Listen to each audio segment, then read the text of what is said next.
बिस्मिल्लाहिर्रहमानिर्रहीम। ABN vlogs के साथ मैं हूँ उमर दराज गोंदल। हमने ये देखा कि गुज़श्ता रोज़ पाकिस्तान तहरीक इंसाफ की जानिब से एक धरना कह लीजिए या वो अडयाला जाना चाहते थे, उनको रोक लिया गया। उसके बाद आज एक प्रेस कॉन्फ्रेंस थी और उस प्रेस कॉन्फ्रेंस के अंदर एक बार फिर वही बातें हुई हैं कि पाकिस्तान तहरीक इंसाफ ने ये ऐलान किया है कि वो पहले से ज़्यादा सख्ती के साथ आएंगे अगर हमारे मुतालिबात नहीं माने गए। तो इसका मतलब अब अगला मंगल नहीं है, चूँकि कल जुमेरात है, कल भी मुलाकातों का दिन है। तहरीक इंसाफ की जानिब से 6 नाम दे दिए गए हैं, लेकिन ये मुलाकात सबको पता है कि नहीं हो पाएगी। अब कल जब बैरिस्टर गौहर पैगाम लेकर आए तो उस वक्त बताया गया है जो तहरीक इंसाफ की जानिब से कि वो यकीन दहानी तो करा रहे थे, कोई गारंटी नहीं दे रहे थे। यानी ये कह रहे थे कि मुलाकात करवा देंगे, मुलाकात कब होगी ये कोई बता नहीं रहा था। तो अब उन्होंने बताया है कि जुमे वाले दिन पाकिस्तान तहरीक इंसाफ मुल्कगीर एहतजाज कर रही है, लेकिन ये तहरीक तहफ़्फ़ुज़ आईन पाकिस्तान के प्लेटफॉर्म से है। ये सवाल अपनी जगह पे मौजूद ज़रूर है कि ऐसे में जब हुकूमत सख्तियाँ कम कर रही हो, मार्केटों बाज़ारों को खोलने का मौका दे रही हो, तो जुमे वाले दिन तहरीक इंसाफ इस एहतजाज को कामयाब कैसे करेगी? या ये टोकन प्रोटेस्ट होगा, अब मुख्तलिफ शहरों में खड़े होंगे, नारे लगाएंगे, तस्वीरें बनवाएंगे और घर चले जाएंगे। लेकिन 2 जून को वो कह रहे हैं कि अगर हमारे मुतालिबात ना माने गए, और मुतालिबात क्या है, इमरान खान को अस्पताल मुंतकिल किया जाए और उन तक उनकी फैमिली और डॉक्टर्स की रसाई दी जाए, तो हम पहले से ज़्यादा सख्ती के साथ आएंगे। जिसका मतलब ये हुआ कि पाकिस्तान तहरीक इंसाफ को इस बात का अंदाज़ा हो रहा है कि बातचीत से मसला हल नहीं होना, उन्हें दोबारा सड़कों पर आना है और तहरीक की तरफ जाना है। उसके बीच में 2 अहम डेवलपमेंट्स हुई हैं और दोनों इस्लामाबाद हाई कोर्ट से हैं। आज इमरान खान का जो केस है वो लगा हुआ था, 190 million pound case, Al-Qadir trust case. वहाँ पर सलमान सफदर साहब पेश नहीं हुए, लेकिन सलमान अकरम राजा साहब पेश हुए। उन्होंने इल्तवा की दरख्वास्त मांगी, लेकिन अदालत ने उनसे कहा कि हमने कहा हुआ था कि आप जनाब इसके ऊपर आर्गू करें।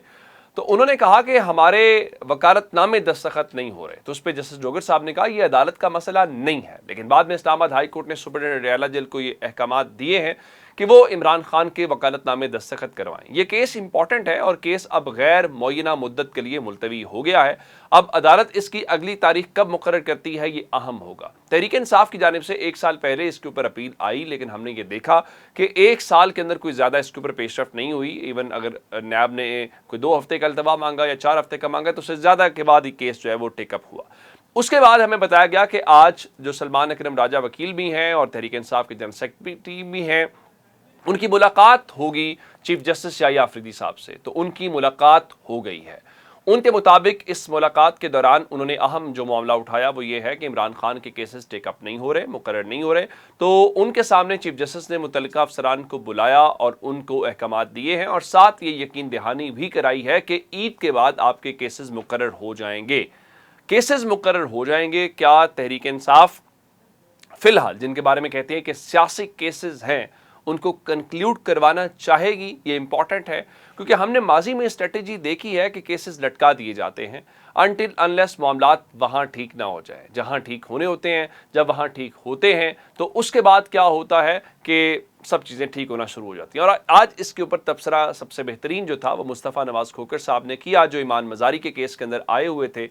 तो उन्होंने कहा कि अब अदलिया जो है वो पाकिस्तान में वजारत कानून से मुंसलिक एक डिपार्टमेंट बन गई है। ये अदलिया की आज़ादी को लेकर सवालात होते रहते हैं।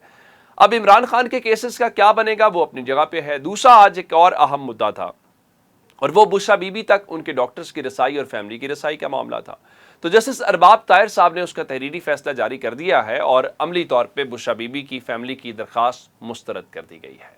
नंबर 1, पहले भी चूँकि अदालत ने कहा था कि जो सुपरिटेंडेंट अडयाला जेल हैं वो इस मामले को टेकअप करें, उन्होंने फैसला नहीं किया तो वापस आया। तो आज अदालत ने कहा है कि सुपरिटेंडेंट अडयाला जेल दोबारा इस मामले को सुने और अगर वो दरख्वास्त मुस्तरद कर दें तो ये मामला IG जेल खाना जात के पास अपील होगी तो वहाँ जाएँ। अच्छा, फिर ये कहा गया है कि जनाब देखिए जो इलाज मुआलजे का मामला है वो एग्जेक्टिव की डोमेन है और एग्जेक्टिव ये बता रही है कि उनका इलाज मुआलजा जो है वो जेल से बाहर हो रहा है, लेकिन फिर भी अगर आपकी तसल्ली ना हो तो मुतल्लिका फोरम्स मौजूद हैं। ये फैसला बहुत इंपॉर्टेंट है। कैसे? इससे पहले होता ये था कि मुलाकातें नहीं करवाई जाती थी या कोई और चीज़ होती थी तो लोग इस्लामाबाद हाई कोर्ट आते थे। ये उस वक्त का मामला है जब 26वीं और 27वीं तरमीम नहीं आई थी, तो कोई ना कोई ऑर्डर मिल जाता था, रिलीफ मिल जाता था, मुलाकात हो जाती थी। अब जब अदालत खुद ये प्रेसिडेंट सेट कर रही है कि भाई हम कुछ नहीं कर रहे, یہ سپرڈنٹ اڈیالہ جیل کرے گا، سپرڈنٹ نہیں سنے گا تو آپ چلے جائیں آئی جی جیل خانہ جات کے پاس۔ دوسرے لفظوں میں وہ کہہ رہے ہیں گورنمنٹ کے معاملے میں ہم مداخلت نہیں کریں گے۔ بھائی گورنمنٹ کے خلاف ہی تو ریلیف لینے عدالتوں کے پاس لوگ آتے ہیں۔ دنیا میں یہی تو سپریشن آف پاور کا کانسیپٹ ہے کہ لا کوئی اور بنائے گا، اس کی امپلیمنٹیشن کوئی اور کرے گا، کوئی ابہام آ جائے تو آپ تیسری پاور تک عدلیہ کے پاس آئیں گے۔ تو جب یہ پورے کا پورا چیز کولیپس کر جائے گی تو پھر آپ کریں گے کیا؟ اب جب آپ یہ کریں گے تو پھر پاکستان تحریک انصاف کیا یہ سوال کرنے میں حق بجانب ہوگی کہ اب ہمارے لیے اس نظام کے اندر کسی قسم کا ریلیف نہیں ہے اور ہمیں سڑکوں کے اوپر آنا ہے؟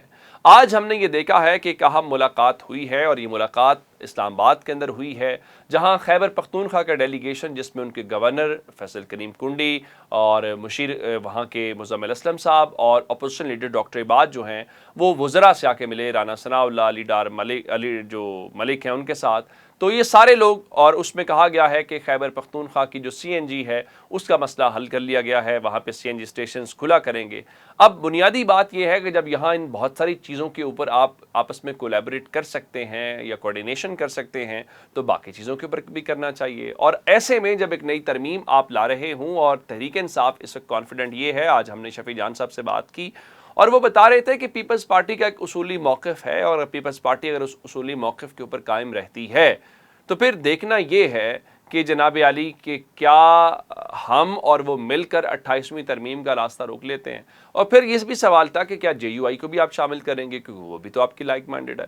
تو ان کا خیال تھا کہ یہ آغاز ہے، اگر ہم اس میں کامیاب ہو گئے کہ ہم نے حکومت کے سامنے پل باندھ دیا اور پل باندھ کے یہ ترمیم نہیں ہوتی تو بھی یہ سلسلہ رکے گا نہیں، پھر کہیں نہ کہیں ہم حکومت کی قربانی کر لیں گے۔ لیکن کیا یہ اتنا آسان ہے؟ اس وقت میں نے کچھ معلومات لینے کی کوشش کی کہ ہو سکتا ہے پی ٹی آئی تو یہ چاہے، کیا پاکستان پیپلز پارٹی یہ افورڈ کر سکتی ہے کہ وہ تحریک انصاف کے پاس جائے؟